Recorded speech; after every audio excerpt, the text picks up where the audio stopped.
నమస్తే, నేను మీ ఎంపీ నాయుడు. ఈరోజు విజయనగరం ప్రధాన చూద్దాం.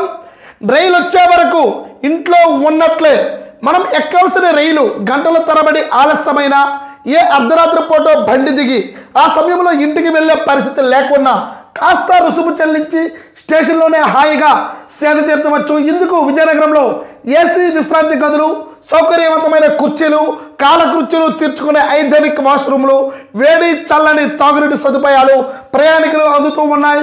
ప్రయాణం టికెట్ మాత్రం తప్పనిసరిగా ఉండాలి అన్నట్టుగా విజయనగరం ప్రధాన విషయం. విజయనగరం రైల్వే స్టేషన్లోకి ప్రవేశించగానే కుడివైపున ఆ శాఖ ఏసీ విశ్రాంతి గదులు సముదాయం ఏర్పాటు చేసింది. 12 ఏళ్ళు దాటిన వారికి గంటకు 20, 12 ఏళ్ళ లోపు వారికి 10 రూపాయలు రుసుము వసూలు చేస్తారు.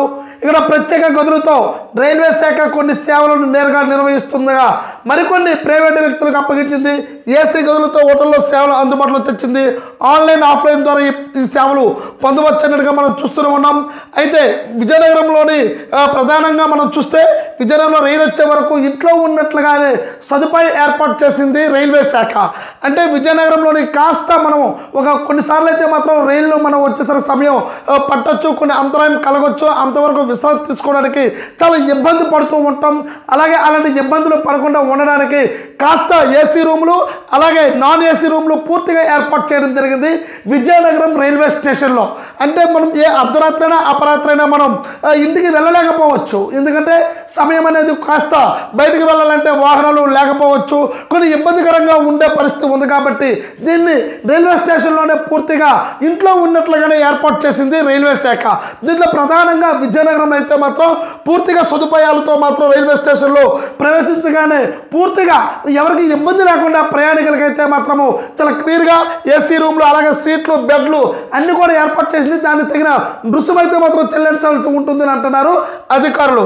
అలాగే విజయనగరంలో మరొక ప్రధాన విషయం మనం చూద్దాం. మనం బరంపురం అసైన్డ్ భూముల వ్యవహారంలో ఇది నాయకుల తీరు.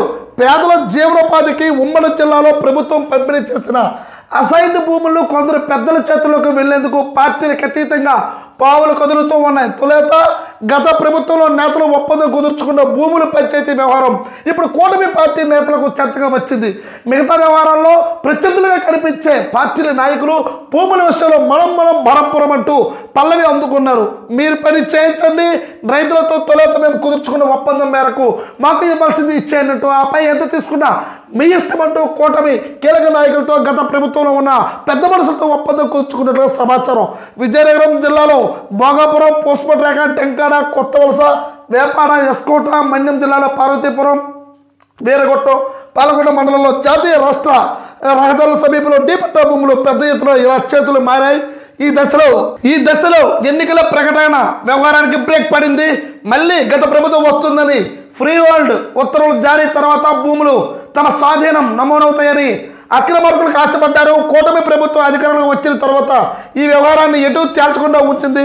అయితే ప్రధానంగా మనం చూస్తూ ఉన్నాం, ఉభయ జిల్లాలో అయితే మాత్రం పేదల జీవనోపాధికి ఉమ్మడి జిల్లాలో ప్రభుత్వం పంపిణీ చేసిన అసైన్డ్ భూములు అయితే మాత్రం గత ప్రభుత్వంలో పేదలకు ఇచ్చిన భూములు అయితే మాత్రం అక్కడ ఉన్న పేదల యొక్క భూములు అయితే మాత్రం రాజకీయంలో వ్యవహారం చేసుకొని పూర్తిగా అసైన్డ్ భూములంతా కూడాను తీసుకోవడం జరిగింది. అయితే మళ్ళీ గత ప్రభుత్వమే ఇప్పుడు కూడా వస్తుందని అనుకున్నారు. కానీ తల కిందకి అయినట్టుగా ప్రభుత్వాలు మారే. అయినా సరే మనం ఒకటినట్టు ఎంత మన ప్రత్యర్థులుగా మనం బయట అయితే మాత్రం ప్రతి రాజకీయ నాయకుని మనం చూస్తాం. కానీ డబ్బు విషయంలో వచ్చేసరికి, భూముల విషయంలో వచ్చేసరికి మనమంతా ఒక్కటే అన్నట్టుగా రాజకీయ నాయకులు కీలకంగా వ్యవహరిస్తూ ఉంటున్నారు. కాబట్టి ఖచ్చితంగా మనం వాళ్ళ యొక్క అనుచరులుగా మారి వాళ్ళ యొక్క వ్యక్తిగత జీవితాల్లోని వాళ్ళంతా కూడా స్వేచ్ఛగా డబ్బు సంపాదనలో ఉన్నప్పుడు మనం ఎందుకు ఈ వ్యక్తిగత కక్షలు ఇలాంటివన్నీ కూడా మనం చూస్తూ ఉన్నప్పుడు ఆశ్చర్యానికి ఒకంతలకి గురి చేస్తాయి. కాబట్టి ఎప్పటికైనా సరే మనం కావాల్సిన పనులు మనం కావాల్సిన చేపించుకోవాలి తప్పించి మిగతా వాటిలో జోక్యం చేసుకోకూడదు అన్నట్టుగానే వీటిని చూస్తే అర్థమవుతున్న పరిస్థితి మనకు కనబడుతూ ఉంటుంది. ఎందుకంటే గత ప్రభుత్వంలో ఇక్కడ పేదలకైతే మాత్రము భూములు ఇవ్వడం జరిగింది. ఆ భూములన్నీ కూడా గత ప్రభుత్వం కీలక నాయకులు మాత్రం తీసుకోవడం జరిగింది. అయితే గత ప్రభుత్వం మళ్ళీ ఇప్పుడు వస్తుందని అనుకున్నారు. కానీ ఈ ఫ్రీ హోల్డింగ్ వస్తే ఖచ్చితంగా ఇవన్నీ కూడా రాజకీయ చేతులు, బినామీ చేతుల్లోకి వెళ్ళేవి. కానీ ప్రభుత్వాలు మారాయి కాబట్టి అయినా సరే మీ పని మీరు చేయండి, మేము సహకరిస్తామన్నట్టు కూటమి నేతల్లో కూడా ఒక కీలక నేత వ్యవహరిస్తూ ఉన్నట్లుగా తెలుస్తూనే ఉంది.